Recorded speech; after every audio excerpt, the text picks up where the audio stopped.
Welcome to the Deep Dive.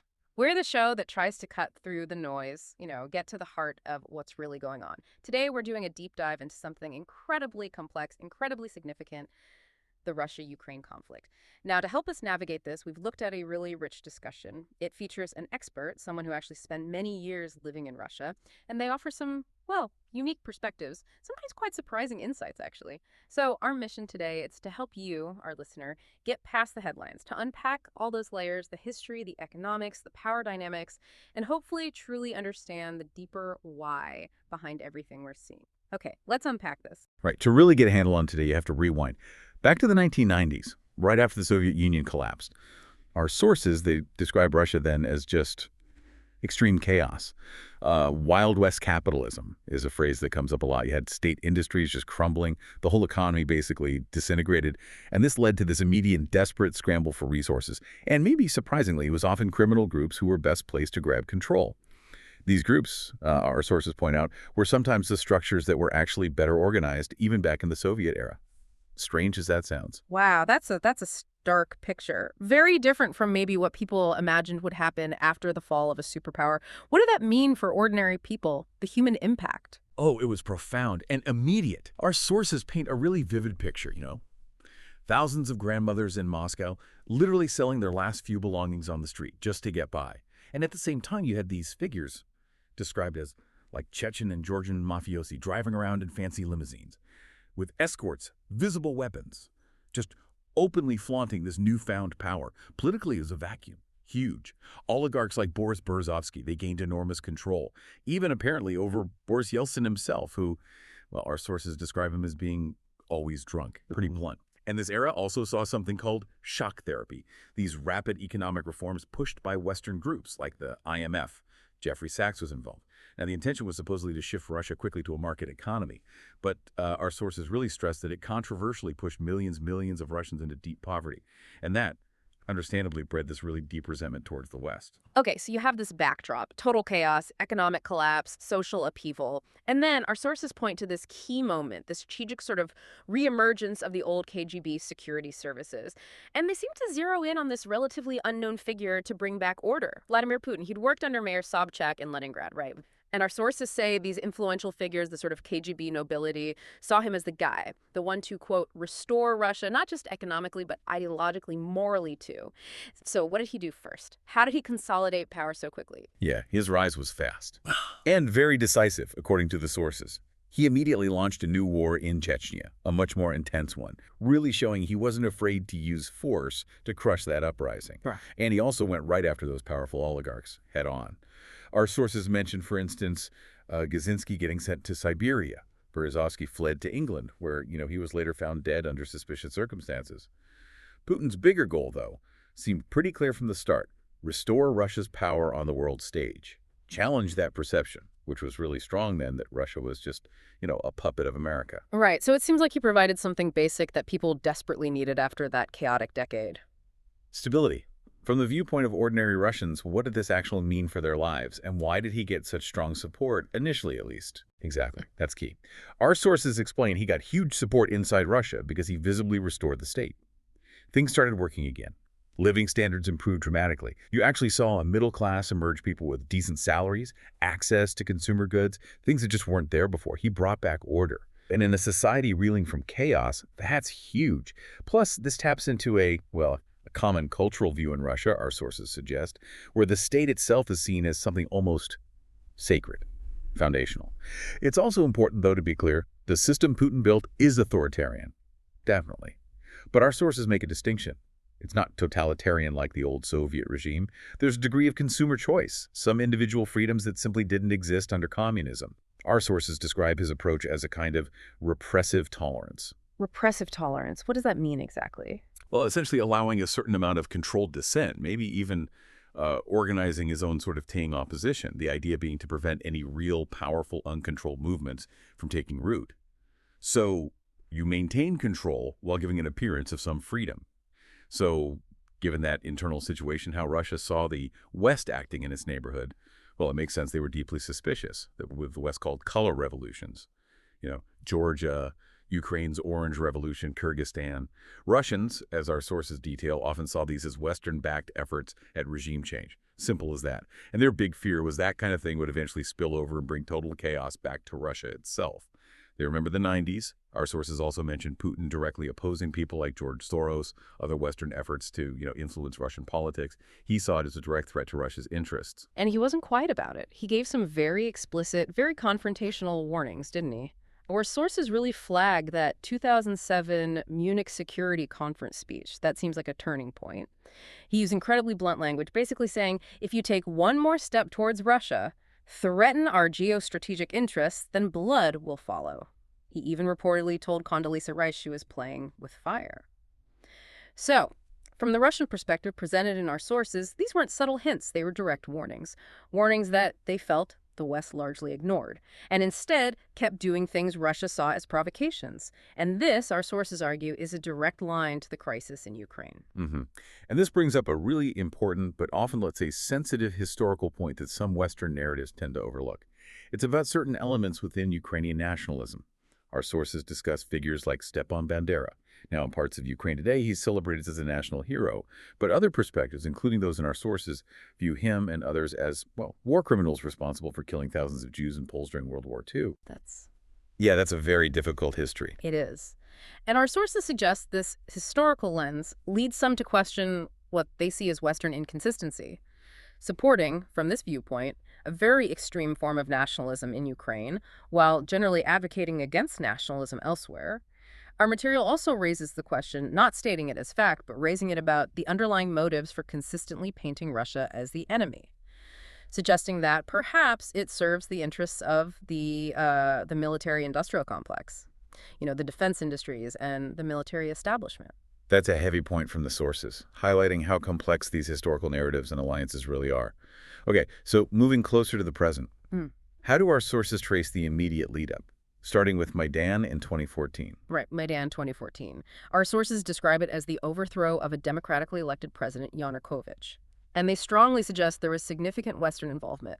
Victoria Nuland's presence is often cited, her talking about who should be in the next government. Yeah, that leaked phone call. Exactly. And there was violence, too. Notably, the incident in Odessa, a trade union building set on fire, many casualties. Our sources stress this remains a deep scar in Russian memory, even if it got little attention in the West at the time. So this period, they argue, led directly into a civil war. Armed militias sprang up in eastern Ukraine, and Putin started backing them. And then, of course, there was the MH17 tragedy, which, especially with the Netherlands, profoundly shaped perceptions. And right in the middle of all that chaos and fighting, Russia annexes Crimea. Our sources explain Putin's justification in 2014 was basically about protecting the Russian naval fleet in Sevastopol. Vital asset, huge chaos in Ukraine. The argument presented is that any leader in that situation would have done something similar to protect such a key interest. And then there's the Minsk Accords. What's really striking, according to our material, is Angela Merkel later admitting something quite revealing, that those accords, meant to give autonomy to the eastern regions, were basically used by the West to, quote, buy time for Ukraine to build up its military. What was the view from Moscow on that and the NATO buildup that was happening simultaneously from 2014? Well, our sources indicate that from 2014 on, Russia saw a clear NATO buildup, military exercises, weapons flowing in. They perceived this as a direct, growing threat. And this perception, our sources suggest, led Putin to believe it was kind of now or never for a major intervention. So that brings us to the full-scale invasion in 2022. Yes. And Putin stated his reasons were, one, these underlying issues like NATO expansion, and two, this goal of denazification. Now, our sources acknowledge the obvious paradox. President Zelensky is Jewish, but they also point to the real presence of extreme right-wing elements within Ukrainian nationalism. Right, it's complex, not black and white. Definitely not. And our material raises the question of how narratives get constructed around these very messy political realities. There's also an economic angle our sources highlight, which often gets missed: rare earth metals. Ah, yes, critical minerals. Exactly. Huge deposits in Ukraine. And our sources cite former President Trump quite explicitly linking U.S. support for Ukraine to getting access to those resources. Okay, so fast forward to now. Where do our sources see the conflict standing? Well, it's a brutal, full-scale war. Hundreds of thousands dead or wounded on both sides. It's horrific. Russia has now formally incorporated 4 regions into its constitution. Our sources say this makes it extremely unlikely Putin will ever agree to give them back. Those negotiations back in Istanbul in 2022, the ones that floated a kind of Minsk Plus deal, Yeah. our sources basically say that's ancient history now, long gone. A key perspective from our material is this. You probably can't win a total military victory against Russia. It's too big, too resilient. But you can certainly lose badly to them, which suggests that the Western goal, sometimes stated, of regime change in Moscow, probably unrealistic, according to this view. So what's the likely endgame then, based on this analysis? The analysis suggests the West will likely, eventually, have to accept Russian control over Crimea and some form of autonomy, at least for those eastern regions. That's a pragmatic reality presented. That's a sobering assessment. And then you have the potential return of Donald Trump, who seems poised to pivot U.S. strategy quite dramatically. What do our sources say about his approach?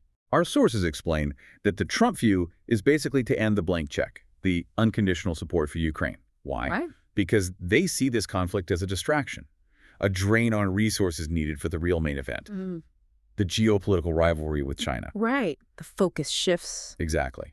And there's a perspective highlighted in our sources, maybe a bit cynical, from some strategists often labeled neocons. They see Ukraine as almost a win-win for the U.S. Ukrainians fight and weaken Russia. The U.S. sells weapons. Europe gets pushed away from Russian energy and has to buy American LNG. Wow. Yeah. And this strategy, the thinking goes, lets the U.S. avoid getting bogged down in Europe, lets it focus on China, avoid a dreaded two-front war. Plus, we're seeing the focus shift elsewhere anyway.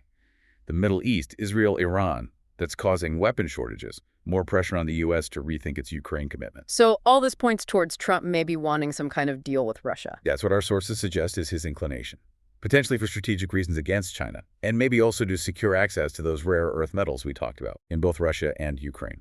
Okay, it's a huge geopolitical chessboard shifting very quickly. Stepping back, connecting this to the bigger picture, our sources clearly state we're in a multipolar world now. But what do they say about Europe's ability to actually adapt to this new reality? Frankly, our sources paint a pretty bleak picture of Europe's ability to adapt. They argue Europe is just behind the facts, still stuck in old ways of thinking, often prioritizing what the sources term idealistic politics, things like human rights advocacy over hard-nosed realpolitik, politics based on power and national interest. So relying on the U.S. for security for decades. Exactly. Relied on the U.S. umbrella, then, according to this view, kind of poked the bear with things like association agreements and talking about NATO membership for Ukraine and Georgia. Actions Russia saw as provocations. Right. And now Europe finds itself in a really precarious spot, vulnerable. Our sources also point inwards, discussing Europe's own internal challenges, perspectives on growing social and political divisions, what they term extreme left-wing woke forces, challenges related to Islamist integration, the fragmentation of our cities, and they also suggest a tendency exists to, quote, censor views that don't fit the mainstream narrative. And the critique is that leaders might be using external conflicts as a way to distract from or avoid tackling these really tough internal problems. That's the argument presented, calling the constant talk about an imminent Russian military attack on Western Europe an insane premise from certain viewpoints discussed in our sources. Okay, so we've covered a huge amount of ground. History, politics, economics, competing narratives.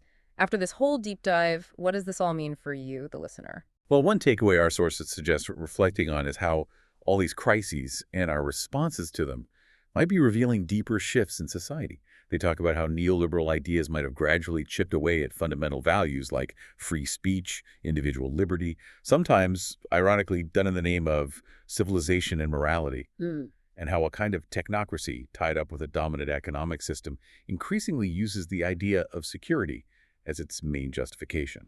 Security as the legitimizing principle. Yes, leading potentially to left individual freedom and the deliberate cultivation of fear.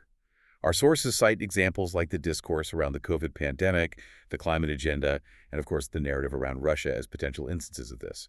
Now, this isn't necessarily presented as some grand conspiracy, some single hidden script, but more like the centerless activation of powerful transnational networks, financial, political, technological, driven by, well, money and power. And the result, our sources suggest, is a society that can feel kind of directionless even while these powerful forces operate. And that leaves us with a final, pretty provocative thought to mull over. It builds on this idea of a shifting world order, but also our internal democratic challenges.